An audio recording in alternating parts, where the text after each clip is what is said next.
नमस्कार, मी हेमाली मोहिते. एनडीटीव्ही मराठीवर ग्लोबल रिपोर्टमध्ये महत्त्वाच्या आंतरराष्ट्रीय घडामोडी सविस्तर पाहणार आहोत. सुरुवातीला बातमी आहे ती भारतातील अनेक विद्यार्थ्यांसंदर्भातली. भारतातले अनेक विद्यार्थी अडचणीत आले आणि त्यांच्या अडचणीचं कारण ठरले ते अमेरिकन अध्यक्ष डोनाल्ड ट्रम्प.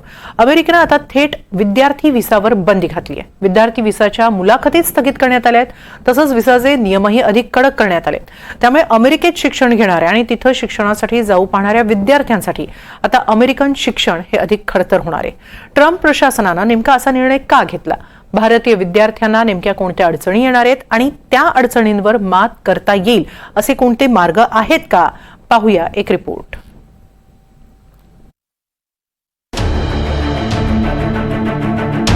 अमेरिकेत उच्च शिक्षण घेऊ पाहणाऱ्या भारतीय विद्यार्थ्यांना अमेरिकेनं मोठा दणका दिलाय.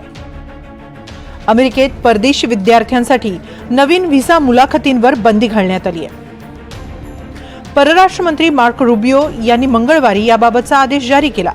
अमेरिकेतील विद्यापीठांमध्ये ज्यू विरोधी आणि डाव्या विचारांना रोखणं हा या आदेशामागचा उद्देश आहे. रुबियो यांनी जगभरातील अमेरिकन दूतावासांना एक आदेश जारी करून त्यांना विद्यार्थी व्हिसासाठी नवीन मुलाखतींचं वेळापत्रक न घेण्यास सांगितलंय.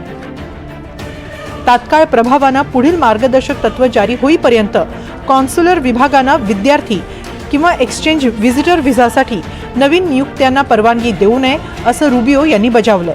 या आदेशानुसार अमेरिकेला जाणाऱ्या विद्यार्थ्यांचे सोशल मीडिया अकाउंट्स तपासले जातील. सोशल मीडियावरील लाईक्स, कमेंट्स तपासले जातील. ही बंदी F, M आणि J व्हिसा श्रेणींना लागू आहे. यात बहुतेक आंतरराष्ट्रीय आणि एक्सचेंज अभ्यागतांचा समावेश आहे. तसंच परदेशी विद्यार्थ्यांनी शिक्षण अर्धवट सोडल्यास त्यांचे विद्यार्थी व्हिसा रद्द होतील. विद्यापीठाला न कळवता अभ्यासक्रम अर्धवट सोडल्यास, वर्ग चुकवल्यास ही कारवाई होईल. हा निर्णय घेण्यामागे अमेरिकेची सुरक्षा असल्याचा दावा प्रशासनानं केलाय. अमेरिकेत विविध कार्यक्रमातून येणारे विद्यार्थी अमेरिकन सुरक्षेला धोका निर्माण करू शकतात किंवा ज्यू विरोधी वातावरण निर्माण करू शकतात असा दावा करण्यात येतोय. त्यासाठीच विविध सोशल मीडिया प्लॅटफॉर्मवरील कंटेंट शोधलं जात आहे. विशेषतः मार्चपासून पॅलेस्टिनी समर्थक निदर्शनांमध्ये सहभागी झालेल्या विद्यार्थ्यांच्या सोशल मीडियाची तपासणी केली जाते. मात्र अमेरिकन सरकारच्या परदेशी विद्यार्थ्यांबाबतच्या या निर्णयामुळे विविध विद्यापीठांच्या उत्पन्नावर परिणाम होणार आहे. या निर्णयामुळे व्हिसा प्रक्रियेला विलंब होऊ शकतो आणि आंतरराष्ट्रीय विद्यार्थ्यांकडून मिळणारं उत्पन्न खंडित होऊ शकतं. गेल्या वर्षीपर्यंत 11 लाखाहून अधिक आंतरराष्ट्रीय विद्यार्थी अमेरिकेत शिक्षण घेत होते, ज्यांनी अमेरिकेच्या अर्थव्यवस्थेत सुमारे 43.8 अब्ज डॉलर्स म्हणजेच 3.66 लाख कोटी रुपये योगदान दिलं. तर भारतीय विद्यार्थ्यांकडून मिळणारं उत्पन्नही अमेरिका गमावू शकते. साधारणतः 2023 मध्ये जवळपास 23% एवढी विद्यार्थ्यांची संख्या वाढून 3,31,602 विद्यार्थी त्या ठिकाणी गेलेले आहेत. खरं म्हणजे यापासून अमेरिका आपल्या विद्यार्थ्यांपासून जवळपास $11 बिलियन एवढा सॉफ्ट डिप्लोमॅसीच्या द्वारे अमेरिकेला त्याद्वारे फायदा होतो. त्याच्यामध्ये लिव्हिंग कॉस्ट आहे, ट्युशन फीज आहे, हाऊसिंग आहे आणि इतर जे खर्च होतात ते. 2023 मध्ये मात्र भारतीय विद्यार्थ्यांची संख्या वाढली.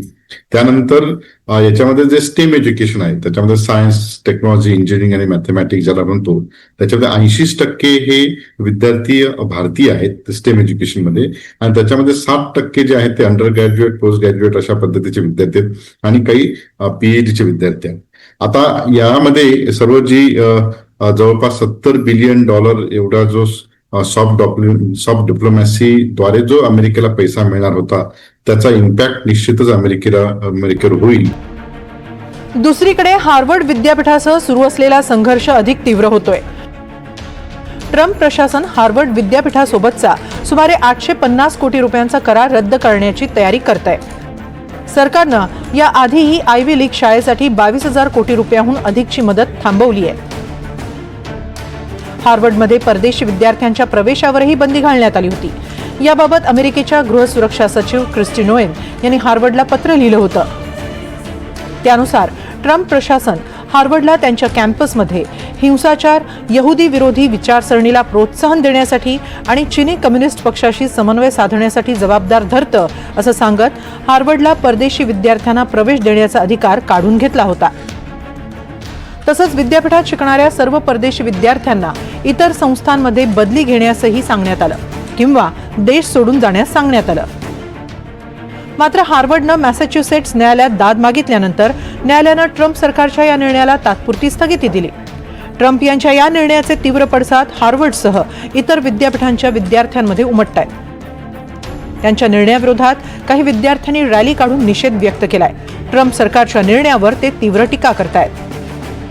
ट्रम्प आंतरराष्ट्रीय विद्यार्थ्यांना एखाद्या बार्गेनिंग चिप सारखं वापरतायत. ते आपल्या विद्यापीठाचा होस्टिंग दर्जा रद्द करण्याची धमकी देत आहेत. विद्यापीठाकडून त्यांना मोठ्या प्रमाणात शिस्तविषयक माहिती हवी आहे. ही माहिती कायदेशीररित्या देण्याची आवश्यकता नाहीये आणि एकदा का त्यांच्याकडे ती आली की ते ती त्यांच्या स्वतःच्या वाईट हेतूंसाठी वापरतील. ते आज इथं तुमच्या आमच्यासारख्या विद्यार्थी आंदोलकांवर हल्ला करण्यासाठी त्या माहितीचा वापर करतील. ट्रम्प तुमचा निषेध आहे. मला वाटतं हे लाजिरवाण आहे, कारण मी इथं अनेक अद्वितीय आंतरराष्ट्रीय विद्यार्थ्यांना भेटले. त्यांच्यापैकी अनेक जण माझे चांगले मित्र झालेत.